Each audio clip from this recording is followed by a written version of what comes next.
사도신경으로 신앙고백 드리시겠습니다. 전능하사 천지를 만드신 하나님 아버지를 내가 믿사오며 그 외아들 우리 주 예수 그리스도를 믿사오니 이는 성령으로 잉태하사 동정녀 마리아에게 나시고 본디오 빌라도에게 고난을 받으사 십자가에 못 박혀 죽으시고 장사한 지 사흘 만에 죽은 자 가운데서 다시 살아나시며 하늘에 오르사 전능하신 하나님 우편에 앉아 계시다가 저리로서 산 자와 죽은 자를 심판하러 오시리라. 성령을 믿사오며 거룩한 공회와 성도가 서로 교통하는 것과 죄를 사하여 주시는 것과 몸이 다시 사는 것과 영원히 사는 것을 믿사옵나이다. 아멘. 함께 은혜 나눌 하나님의 말씀 마태복음 9장 30절 31절 말씀입니다. 마태복음 9장 30절 31절 말씀입니다. 말씀을 읽어드리겠습니다. 그 눈들이 밝아진지라 예수께서 엄히 경고하시되 삼가 아무에게도 알리지 말라 하셨으나 그들이 나가서 예수의 소문을 그 온 땅에 퍼뜨리니라. 아멘. 네, 할렐루야. 저는 본문의 말씀 가지고 함께 말씀의 은혜를 나누기를 원합니다. 네, 본문의 말씀은 이제 9장 27절부터 시작되는 그런 내용입니다. 두 맹인이 이제 예수님께 찾아오게 되고 예수님에게 자신들을 불쌍히 여겨 달라라고 하는 내용으로 이제 시작을 하고 있습니다. 그 랍비의 문헌에 의하면 이제 가난한 사람, 그리고 나병 환자, 그리고 아이를 낳지 못하는 사람과 더불어 이 그 맹인이라고 하는 그런 사람들은 유대 사회에서 이제 가장 천대를 받았던 사람들이다라고 이야기를 하고 있습니다. 그런 그들이 이제 예수님을 찾아오게 된 것이고, 그 예수님을 찾아온 그들의 고백은 무엇이었냐면 다윗의 자손이여 우리를 불쌍히 여기소서라고 했던 부분입니다. 그 내용이 이제 27절에 등장을 하고 있는데요. 제가 천천히 읽어드리겠습니다. 예수께서 거기에서 떠나가실새 두 맹인이 따라오며 소리질러 이르되 다윗의 자손이여 우리를 불쌍히 여기소서 하더니라고 되어 있습니다. 여기서 이제 다윗의 자손이여라고 하는 그런 고백을 하고 있는데요. 이는 당시 사람들이 기다리던 메시아라고 하는 것을 고백하는 것이다라고 이야기를 하고 있습니다. 그들에게 있어서 이제 여러 가지 의미에서의 메시아겠지만은 이 메시아라고 하는 그 고백은 아주 의미심장하다라고 하는 것이죠. 그리고서는 이제 예수님께서 이제 물어보십니다. 예수님께서 이제 물어보시게 되는데 그 내용이 28절에 있습니다. 말씀 읽어드리겠습니다. 예수께서 집에 들어가심에 맹인들이 그에게 나아오거늘 예수께서 이르시되 내가 능히 이 일 할 줄을 믿느냐 대답하되 주여 그러하오이다 하니라고 이야기하고 있습니다. 이것은 이제 일전에 있었던 그 많은 치유의 그런 기적들에 대해서 그들이 믿는지에 대해서 묻는 것이 아니라 표적을 통한 예수님의 믿고 있는지에 대해서 묻는 것이다라고 평가를 하고 있습니다. 이전에 이제 예수님께서 여러 치유의 사건들을 이제 보여주셨잖아요. 그 치유의 사건들 이후에 사람들은 예수님을 기억할 것인지 그 치유에 대한 사건만 기억할 것인지 생각해 보게 된다면 아마 많은 사람들은 예수님의 그 치유에 대한 그 사건만 아마 기억을 하고 있을 것입니다. 그러면서 예수님께서는 그런 기적들에 대해서만 믿는 것인지 아니면은 표적을 보여주신 그 예수님 자체를 믿는 것인지에 대해서 묻고 있는 것이다라고 평가를 하고 있습니다. 우리가 믿어야 할 존재는 예수님이십니다. 저와 여러분이 신앙생활을 하는 이유도 예수님을 믿는 믿음 안에서 모든 것이 시작된다라고 하는 것이죠. 그런데 그 믿음이라고 하는 것이 예수님의 기적을 믿는 것인지 아니면 예수님이 나의 구세주가 되셨다라고 하는 것을 믿는 것인지에 대해서는 사실 우리가 깊이 생각해 봐야 될 문제가 아닐까라는 생각도 조심스럽게 하게 됩니다. 그래서 이제 신약은 의도적으로 이제 기적이라고 하는 표현보다는 표적이라고 하는 표현을 이제 사용을 하고 있습니다. 왜 그러하냐면 기적은 하나님께서 베풀어 주시는 것이잖아요. 그 하나님이 베풀어 주시는 것인데 예수님은 하나님이시죠.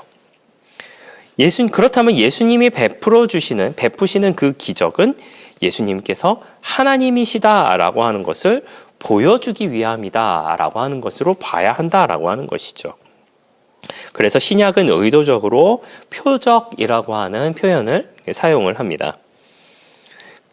제가 조금 전에 읽었던 28절 말씀에 제가 강조했던 부분이 한 가지가 있습니다. 그게 무엇이냐면 바로 주여라고 하는 부분인데, 그리고 맹인들이 이제 그 전에는 다윗의 자손이라고 하는 그런 표현을 사용했었는데, 이제는 주여라고 하는 표현을 사용하고 있습니다. 이것에 대해서 이제 주석은 이렇게 평가를 하는데요. 주여라는 표현은 예수님의 제자들이 하는 표현이었는데, 이 순간 맹인들도 제자들과 같이 된 것이다 라고 이야기를 합니다. 저도 처음에 이것이 무슨 이야기인가 라는 생각을 했었는데 그에 대한 내용이 31절에 등장을 하게 됩니다. 그거는 이제 잠시 뒤에 말씀을 드리게 될 텐데, 여러분, 예수님은 이런 분이시다라고 하는 것을 우리가 좀 기억해 주셨으면 좋겠습니다. 예수님은 육신의 것을 해결해 주시는 분이시다라고 하는 것을 우리가 기억하셨으면 좋겠습니다. 또 한 가지는 영적인 것도 해결해 주시는 분이시다라고 하는 것도 기억해 주시기를 바랍니다. 이건 무슨 이야기냐면, 결국 우리가 이제 그 결과는 아니까, 이 결과는 무엇이었냐면 예수님께서 맹인들의 눈을 뜨게 해주셨죠. 그리고 그 맹인들이 이제 앞을 보게 됩니다. 이것에 대한 평가가 이러했는데요. 예수님께서 맹인들의 눈을 띄워주고 그 맹인들은 예수님을 뭐라고 고백했냐면 다윗의 자손이여라고 하는 믿음의 고백이 있었잖아요. 그 고백으로 미루어 짐작해 봤던 것은, 그리고 당시에 마태 공동체가 이 내용을 접했을 때에 이것이 누구를 향한 말인가라고 하는 것을 그 사람들은 알 것이다라고 하는 그런 표현을 가지고 있는데, 당시에 예수님을 알고는 있지만 예수님을 인정하지 않았던 유대교 지도자들이 있었습니다. 그 많은 유대교 지도자들이 육신의 눈은 떠 있었지만은 예수님을 알아보지 못하였고 예수님의 하나님이신 것을 알아보지 못하였다라고 하는 것이죠. 하지만 맹인들은 육신은 비록 눈을 보이지 않는 상황에 있었지만은 예수님께서 하나님이시다라고 하는 것을, 예수님께서 메시아라고 하는 것을 알고 있었기 때문에 그 고백으로서 다윗의 자손이여라고 이야기하고 있다라고 하는 것처럼 그들의 육신의 눈은 감겨져 있을지언정 영의 눈은 떠져 있었다라고 하는 것이죠. 한번 우리가 두 그룹을 생각해 보도록 하겠습니다. 육신의 눈은 뜨고 있으나 영의 눈은 감춰져 있는 사람들. 육신의 눈은 비록 감겨져 있지만 영의 눈은 뜨고 있는 사람들, 두 부류가 있었다고 하는 것이죠. 하지만 믿음의 고백은 육신의 눈이 감겨져 있는 사람들이 하였고, 그 고백을 하였을 때에 예수님께서는 그 육신의 문제도 해결해 주시는 분이 바로 예수님이셨다라고 하는 것을 우리가 기억해야 될 줄 믿습니다. 그리고 앞서 말씀드린 것처럼 맹인들이 주여라고 하는 순간, 이제 이 순간 맹인들도 제자들이 되었다라고 말씀을 드렸었는데요. 오늘 읽으셨던 본문의 말씀을 다시 한번 좀 보도록 하겠습니다. 그 눈들이 밝아진지라 예수께서 엄히 경고하시되 삼가 아무에게도 알리지 말라 하셨으나, 이것에 대한 주석의 평가는 왜 그랬는지는 정확히 모르겠다라고 하는 부분인데요. 중요한 것은 그것이 아니라 이제 31절이죠. 그들이 나가서 예수의 소문을 그 온 땅에 퍼뜨리니라. 말씀하지 말라고 했는데 그런 예수님의 명령을 어긴 걸까요? 그렇게 생각하면 그렇게 생각할 수 있겠지만은 그런 것은 아니었죠. 이들은 예수님을 전할 수밖에 없는 상황이 이제 되었다라고 하는 것이죠.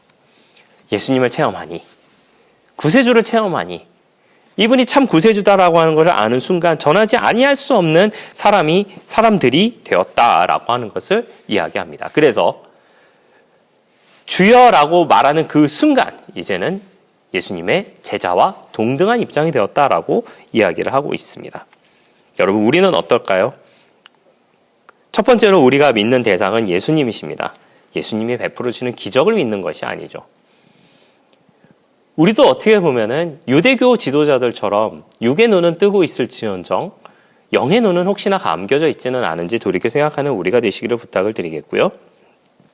우리가 영의 눈도 뜸으로 인하여서 그리고 올바른 믿음의 고백을 통하여서 예수님은 하나님이시다라고 하는 것을 온전하게 전할 수 있는, 믿을 수 있는 저와 여러분들 되시기를 부탁을 드리겠습니다. 그리고 두 번째로 우리가는 항상 주님을 주여라고 고백하고 있으니 그 주님을 전할 수 있는 저와 여러분이 되어야 할 줄 믿습니다. 그들이 나가서 예수의 소문을 온 땅에 퍼뜨렸던 것처럼 우리가 받은 은혜를, 우리가 받은 그 모든 감사함을 전하며 살아가야 하는 것이 어떻게 보면 우리 모두의 넉넉한 신앙의 모습이 되어야 할 줄 믿습니다. 사랑하시는 성도 여러분, 우리가 그와 같은 삶을 살아가기를 부탁을 드리겠고요. 우리가 육의 문제와 영의 문제 모두 해결해 주시는 그 예수님을 바라보고 또 의지하며 살아가기를 부탁을 드리겠습니다. 그리고 그 예수님이 하나님이시다라고 하는 것을 온전하게 믿고 그 믿음을 또한 전하며 살아가는 저와 여러분들의 넉넉한 신앙의 모습 다 되시기를 예수님의 이름으로 부탁을 드리겠습니다. 기도하겠습니다. 좋으신 아버지 하나님 감사합니다. 육의 눈은 뜨고 있었으나 영의 눈이 감겨져 있었던 유대교 지도자들과 달리 비록 육의 눈은 감겨져 있었으나 영의 눈은 뜨고 있었던 그 맹인들은 다윗의 자손이요라고 하면서 메시아이신 예수님을 고백하는 모습을 보여주게 됩니다. 예수님은 영의 문제와 육의 문제 모두를 해결해 주실 수 있는 분이심을 우리가 너무나도 잘 알고 있습니다. 그러나 우리가 예수님의 기적을 믿는 것이 아니라 그 표적을 보여주시는 예수님이 온전히 하나님이시다라고 하는 것을 온전하게 믿는 우리가 될 수 있도록 역사하여 주시며 또 나가 예수의 소문을 온 땅에 퍼뜨렸던 이 맹인들과 같이 우리가 받은 은혜를 또 우리가 받은 모든 감사를 전하며 살아갈 수 있는 우리 모두의 넉넉한 신앙의 모습 다 되게 하여 주시옵소서. 감사를 드리며 예수님의 이름으로 기도하였습니다.